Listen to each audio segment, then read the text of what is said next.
Yo, sen nimaga sen hozir men Munisani san'atkor sifatida yaxshi ko'raman deyapsan. Nimaga 200lamachilik? Nimaga? San'atkor sifatida. Sen bilan ko'p choyxonada o'tiraman men. San'atkorlarni hali kovlab mendan so'raysanlar-ku. Yo, to'xtang. Men bitta narsa aytaman. Men yomon ko'raman deganmanmi sizga? Yomon ko'raman deganman. Erkakmisan? Yo'q, yomon ko'raman demaganman-ku. Erkakmisan? Nimaga yolg'on gapiryapsan? Masalan, Munisani yaxshi ko'raman. yaxshi ko'raman san'atini. Qaysi san'atini? San'atkor sifatida qo'shiqlarini. Hop, san'at. Qo'shiqlarini dedim. San'at o'zi yoqmaydimi? San'at. Yo, men unaqa ma'noda San'at musiga nima degani? qaramaganman. San'at. O'ziga qaramagan? Voy yondiribsizlar aka. Yo, bemalol yondirursan, men farqi yo'q. Haqiqatni bilaman. Yo'q. Bu qahramon akani chaqiraymi? Xo'p, bemalol. Necha marta siz choyxonada o'tirganda qaysiki san'atkor, sanam endi san'atkorlarni orasida yursan, o'zingcha san'atni tushunasan endi sen. Ha, o'zi boshqa ish qilaman, ha.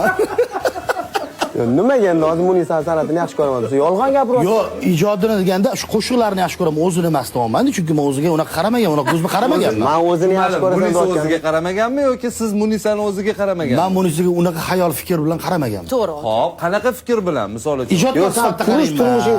Yo'q, men senga bitta turish turmushing yolg'on. Yo'q. Masalan, Munisa menga ayol sifatida yoqishi uchun nima men albatta ajrashib kelishim kerakmi? Yo'q.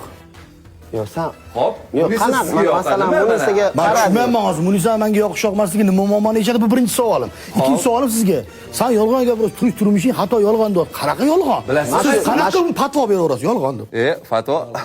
Qanaqa yolg'on gapiraman? Alloh bilib turibdi. Men bir kuni mashina keltirib. Bo'ldi, o'tiramiz. Men biromatni Munisani yomonlamagan bo'lsam. Yo'q, prichom Munisa? Men вообще san'atkorlardan gapiryapman. San'atkorlardan men tanadigan san'atkorlarni sanab berishim mumkin xolos. Yo'q, qizumas u narsa. Hozir Munisa haqida gap ketyapti.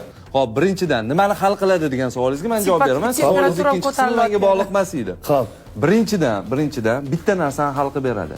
Siz aslida nimani xohlayotganingiz, qalban kimni haqiqatda yaxshi ko'rasiz yoki yaxshi ko'rmaysiz? Shu savolga javob beradi, bo'ldi. Xo'p. Bo'ldi. Men javob berdim savolimga. Siz savolingizga javob berdim. Xo'p. Hop. Faqat siz endi o'zingiz ichingizda определиться qilib oling, aniqlashtirib oling. Siz Munisani yoqtirasizmi yoki yoqtirmaysizmi? O'zingizcha o'tirib olaman bu yerda. Yo'q. Tamom, ko'rsatib tugadi. Yo'q, Munisani yoqtirasizmi, yoqtirmaysizmi degan savolni to'g'rilab beringlar. Ijodinimi, o'zinimi? O'zini ham, ijodini ham. Meni yoqtirish keraklar akam. Men yoqtiraman. Qaysi ma'noda yana tushuntirib olaylik. Boshqacha ma'noda emas, to'g'ri ma'no, to'ng'ir ko'ngil. Ha, boshidan orbitdan dirol qilmasdan turib, biroz aytish kerak edi bo'lmasam. Munisaga kompotman deb. Yo'q, u tarafdan emas. Yo'q. Ko'ryapsiz?